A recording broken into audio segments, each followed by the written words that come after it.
Manusia menaklukkan dunia dengan menaklukkan dirinya sendiri. Zeno. Zeno adalah seorang pedagang yang melakukan perjalanan dari pelabuhan satu ke pelabuhan lainnya untuk menjual dan membeli barang pada abad ketiga sebelum Masehi. Kegiatan perdagangan ini membuatnya menjadi pedagang kaya berkelimpahan harta. Namun suatu hari, di tengah perjalanannya menuju Pyrrhus, kapal yang ia naiki karam. Beruntung nyawa Zeno dapat selamat dan sampai di Athena. Namun naas, seluruh barang muatan dan segala kekayaannya habis ditelan lautan. Bagaimana reaksi kalian ketika mengetahui segala yang kalian miliki lenyap dalam satu malam? Sedih, marah, putus asa, atau bahkan ingin mengakhiri hidup?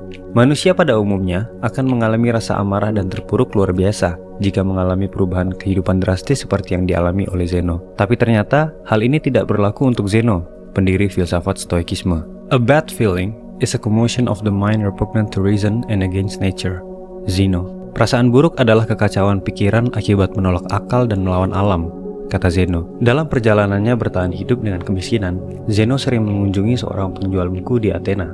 Di masa inilah ia menemukan Memorabilia Xenophon, sebuah buku yang mengenalkan Zeno dengan Socrates dan filosofinya. Pemikiran filsafat Socrates mengenai hakikat dari kehidupan manusia dengan pendekatan rasionalisme dan kajiannya tentang kebahagiaan dan kebajikan telah membuat Zeno terkagum. Rasa kagumnya yang begitu besar pada Socrates membuatnya mencari tahu. Dia menanyakan kepada sang penjual buku, kemana ia bisa mencari seseorang yang memiliki pemikiran serupa. Zeno ingin mempelajari lebih dalam pemikiran dan filosofi seperti yang dianut oleh Socrates. Penjual buku tersebut memberitahu Zeno tentang seseorang bernama Crates dari Thebes, seorang filsuf Finisme. Zeno pun mencari Crates, menjadi murid Crates, dan semakin mendalami ilmu filsafat. Zeno kemudian mulai mengajar filsafat di sebuah bangunan dengan tiang besar dan memiliki teras di tengah Athena, Yunani. Bangunan ini disebut sebagai Stoa Poikel, yang artinya teras berwarna. Dari sinilah istilah Stoa digunakan, yang kemudian disebut Stoicism atau Stoik filosofi. Itulah mengapa di Indonesia sendiri, Stoikisme juga dikenal dengan istilah filosofi teras. Stoikisme mempelajari tentang perkembangan logika, baik retorika dan dialektika, fisika, etika, teologi, serta politik, namun lebih banyak berfokus pada etika. Salah satu pandangan yang mencolok tentang etika Stoikisme adalah bagaimana manusia memilih sikap hidup dengan menekankan apatheia atau kontrol diri penuh. Hidup pasrah menerima keadaannya di dunia. Sikap tersebut dianggap sebagai cerminan dari kemampuan logika manusia, bahkan menjadi kemampuan tertinggi dari semua hal. You have power over your mind, not outside events. Marcus Aurelius. Kamu memiliki kekuatan atas apa yang kamu pikirkan, bukan peristiwa yang terjadi di luar. Begitu kata Marcus Aurelius. Melalui kutipan ini, Marcus ingin menyampaikan bahwa kita memiliki kendali penuh atas apa yang kita pikirkan, dan hal itulah yang akan menuntun kita menjadi seseorang yang kita inginkan. Terlepas dari hal buruk apapun yang terjadi di sekitar kita, bila kita berhasil memilah mana yang pantas masuk ke pikiran kita dan mana yang tidak pantas, maka kita akan mencapai ketenangan hidup. Marcus Aurelius sendiri adalah seorang kaisar yang memimpin kekaisaran Romawi pada 161 sampai 180 sebelum Masehi.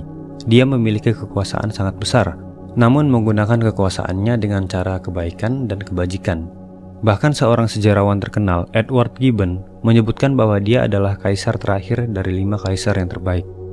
Marcus Aurelius juga banyak menulis jurnal perenungan diri, jurnal yang pada awalnya tidak ditujukan untuk dipublikasikan. Jurnal ini bukan sekedar catatan pribadi, namun juga berisi ide-ide stoik dari sudut pandangnya. Jurnal ini membuatnya mendapatkan pemahaman lebih baik mengenai siapa dirinya dan dampak apa yang ingin ia kontribusikan kepada dunia. Jurnal tersebut kemudian diterbitkan menjadi sebuah buku berjudul Meditation. Buku ini merupakan salah satu karya terpenting dalam filosofi Stoikisme yang masih tercatat dengan baik sampai saat ini. Lalu, bagaimana menerapkan Stoikisme dalam kehidupan sehari-hari? Stoikisme secara sederhana mengajarkan bagaimana menjaga pikiran dengan tenang dan rasional. Tidak peduli hal buruk apapun yang terjadi pada diri kita tetap fokus pada apa yang dapat kita kendalikan dan tidak khawatir atau memasrahkan hal-hal yang tidak dapat kita kendalikan. Ajaran Stoikisme bisa kita terapkan dalam kehidupan sehari-hari. Beberapa poin yang bisa kita terapkan dalam hidup kita diantaranya yaitu: yang pertama, fokus pada hal yang bisa kita kendalikan. The more we value things outside our control, the less control we have. Artinya, semakin kita menghargai hal-hal yang ada di luar kendali kita, maka semakin sedikit kendali yang kita miliki. Ungkapan tersebut disampaikan oleh Epictetus. Dalam kalimat itu kita dapat mengambil pelajaran bahwa kita harus fokus pada hal yang bisa kita lakukan dan kita kendalikan. Tidak ada gunanya menghabiskan waktu untuk mengurusi hal-hal yang tidak bisa kita ubah. Contohnya kenyataan bahwa seseorang lahir di keluarga yang berkekurangan. Tentu akan menghabiskan waktu bila dia terus meratapi nasib bahwa dia hanyalah orang miskin dan tak mudah melakukan banyak hal karena keterbatasan biaya. Daripada berfokus pada kekurangan, lebih baik berfokus pada hal-hal apa yang bisa dilakukan dengan kekuatan yang dimiliki. Misalnya, menjadikan kemiskinan sebagai alasan untuk rajin belajar dan menjadi yang terbaik di sekolah. Dan kemudian menjadi alasan untuk bekerja keras dan terus meningkatkan skill dalam pekerjaan. Epictetus sendiri adalah seorang budak. Selama hidupnya, Epictetus sering diperlakukan dengan kasar. Saking seringnya ia dipukuli, ia sampai harus mengalami lumpuh dan pincang. Namun segala penderitaan tersebut tidak membuat ia terpuruk. Pengalaman buruk itu yang justru ia jadikan sebagai pelajaran untuk mengembangkan dan mengajarkan filosofi stoikisme dan membuatnya menjadi salah satu filsuf Yunani yang paling berpengaruh. Epictetus memiliki banyak kumpulan catatan yang kemudian dijadikan sebagai salah satu karya tulis Yunani kuno yang terkenal dan dinamakan Discursus Epictetus. Bayangkan bila seorang Epictetus hanya berfokus pada kenyataan bahwa dia hanyalah seorang budak miskin yang tidak akan pernah bisa melakukan apapun selain menjalani perintah majikannya. Apakah mungkin kita akan membaca namanya dalam sejarah stoikisme? Yang kedua, jangan biarkan dirimu menderita karena memikirkan banyak masalah. Seneca, seorang negarawan Romawi, pengajar, sastrawan, dan filsuf stoikisme yang kemudian menjadi penasehat bagi Kaisar Nero dalam menjalankan pemerintahan negara, pernah mengatakan, "People have suffered more often in imagination than in reality." Yang artinya, banyak orang lebih tersiksa karena imajinasinya dibanding realitanya. Terkadang kita terlalu dalam mengkaji suatu masalah, mengira-ngira siapa yang bersalah, memikirkan apa pendapat orang lain tentang kita, terlalu memikirkan bagaimana jika nanti hal-hal tidak berjalan sesuai rencana. Akhirnya kita tersiksa oleh pikiran kita sendiri, baik masalah yang sudah terjadi maupun yang belum terjadi. Yang terjadi, hidup kita semakin terpuruk dan penuh kesedihan. Padahal bisa jadi yang kita pikirkan semuanya salah dan tidak nyata. Menurut Epictetus, ketika masalah datang, manusia memiliki dua pilihan. Pertama, adalah mengubahnya seperti keinginan kita. Atau kedua, menerimanya dengan lapang dada, bahwa begitulah kenyataan yang terjadi. Mana yang akan kalian pilih? Stoikisme mengajarkan kita untuk menerima kenyataan dan menggunakan hal-hal yang kita miliki dengan sebaik-baiknya, menerimanya sebagai hal yang terbaik yang harus terjadi dengan bahagia. Yang ketiga, buatlah progres setiap hari meskipun hanya langkah kecil. Well-being is realized by small steps, but it's truly no small things. Dalam bahasa Indonesia diartikan bahwa kesejahteraan dicapai dengan langkah-langkah kecil, tetapi itu sama sekali bukan hal kecil, kata Zeno. Ketika kamu memiliki satu tujuan atau cita-cita besar, maka buatlah target-target yang bisa kamu lakukan dalam jangka pendek untuk menuju ke cita-cita besarmu. Kejar targetmu dan buatlah progres setiap harinya. Hal ini bisa membuatmu memandang cita-citamu lebih realistis dan lebih nyata untuk dicapai. Jangan mengejar kesempurnaan, tapi kejarlah progres dan perkembangan, sehingga kamu selalu menjadi setingkat lebih baik daripada hari kemarin. Jadi, apakah kesempurnaan itu benar-benar ada?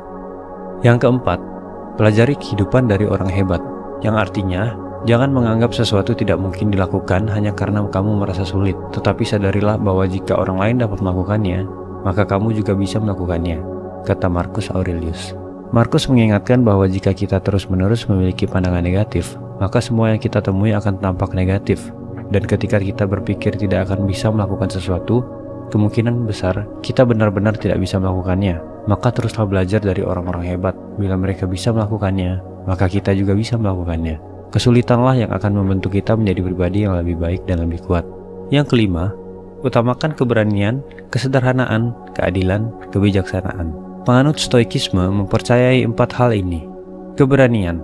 You have passed through life without an opponent. No one can ever know what you are capable of. Not even you. Yang dalam bahasa Indonesia, kamu telah melewati hidup tanpa lawan. Tidak ada yang pernah tahu apakah kamu mampu, bahkan kamu sendiri tidak tahu, kata Seneca. Dunia kadang ingin tahu di mana tempat yang tepat untukmu. Itulah sebabnya ia kadang-kadang mengirimkan situasi sulit padamu. Pikirkan bahwa ini bukan sebagai ketidaknyamanan atau bahkan tragedi, tetapi tanamkan dalam diri bahwa ini menjadi peluang, sebagai pertanyaan untuk jawaban. Di mana kamu akan berdiri nanti? Kesederhanaan.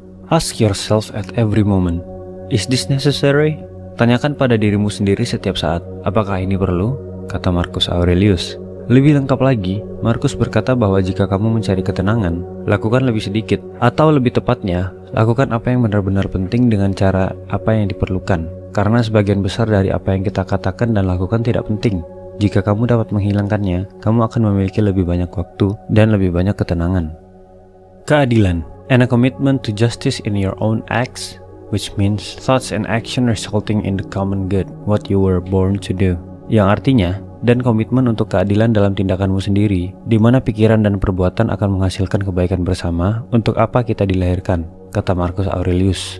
Pada dasarnya manusia tidak dilahirkan untuk dirinya sendiri saja. Manusia diciptakan demi manusia yang lainnya, agar mereka dapat saling berbuat baik satu sama lain. Maka kita harus mengikuti alam sebagai panduan untuk mewujudkan kontribusi kita untuk kebaikan bersama. Marcus berkata bahwa iman, ketabahan, dan kebenaran sangat penting untuk mempertimbangkan apa artinya bertindak tidak adil. Kebijaksanaan.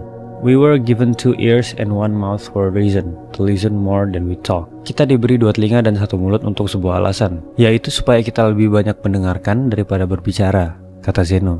Dan lebih lanjut, karena kita memiliki 2 mata, maka kita berkewajiban untuk membaca dan mengamati lebih banyak daripada berbicara. Stoikisme mengajarkan kita untuk selalu bersikap bijaksana, di mana kita perlu menjadi siswa yang rendah hati dan mencari guru yang hebat. Itulah mengapa kita tak boleh berhenti belajar dan terus berlatih. Kita harus pandai membedakan mana sinyal dan mana noise, suara bising yang tak perlu dihiraukan. Yang keenam atau yang terakhir, hargai waktumu. It's not that we have a short space of time, but that we waste much of it. Bukan karena waktu kita yang singkat, tapi karena kita telah banyak menyia-nyiakannya, kata Seneca. Kalimat ini dapat ditemukan dalam buku On the Shortness of Life, yang merupakan salah satu buku oleh Seneca. Seneca banyak menuliskan ide-idenya dalam surat-surat yang kemudian dikumpulkan menjadi salah satu karya terpenting di dalam filosofi Stoikisme. Surat-surat koleksi Seneca ini dibuat menjadi buku yang berisi pesan dan pelajaran bagaimana menjalani hidup, bagaimana caranya bersikap menghadapi orang lain, bagaimana caranya menjalani hidup sebaik mungkin menghadapi segala kesulitan, sampai dengan lebih peka terhadap emosi seseorang. Seneca menghindari penyampaian teori yang rumit dan lebih menyukai penyampaian praktis. Ia meyakini bahwa filsafat harus mampu memberikan panduan mengenai bagaimana kita menghadapi peristiwa nyata di dalam hidup. Banyak orang mengeluhkan betapa sedikitnya waktu yang mereka miliki dalam hidup. Padahal menurut Seneca, hidup ini cukup panjang dan telah diberikan dalam ukuran yang tepat untuk memungkinkan pencapaian hal-hal yang paling besar jika kita dapat menggunakannya dan menginvestasikannya dengan baik. Tetapi ketika waktu disia-siakan dalam kemewahan dan kecerobohan hingga digunakan untuk tujuan yang tidak baik, dan kemudian kita mulai menyadari ada banyak hal penting yang harus kita lakukan, kita melihat semuanya sudah berlalu, waktu kita mulai habis. Contohnya adalah ketika seseorang memiliki kekayaan begitu banyak namun terasa tak bernilai dan tak berarti saat jatuh ke tangan orang yang tidak bijak. Sementara kekayaan yang terbatas, jika dititipkan kepada orang yang baik, maka akan bertambah jumlahnya. Sama halnya dengan hidup kita, sebenarnya cukup panjang bagi orang-orang yang dapat menggunakannya dengan benar. Pada intinya, kehidupan akan selalu memberikan kejutan kepada Anda. Ada kalanya manis, ada kalanya pula pahit, namun semua pilihan ada di tangan kita. Apakah kita akan memandangnya sebagai musibah, atau menerimanya dengan ikhlas dan melihatnya sebagai tempat yang membuat kita menjadi lebih baik? The choice is yours. The nearer a man comes to a calm mind, the closer he is to strength. Marcus Aurelius.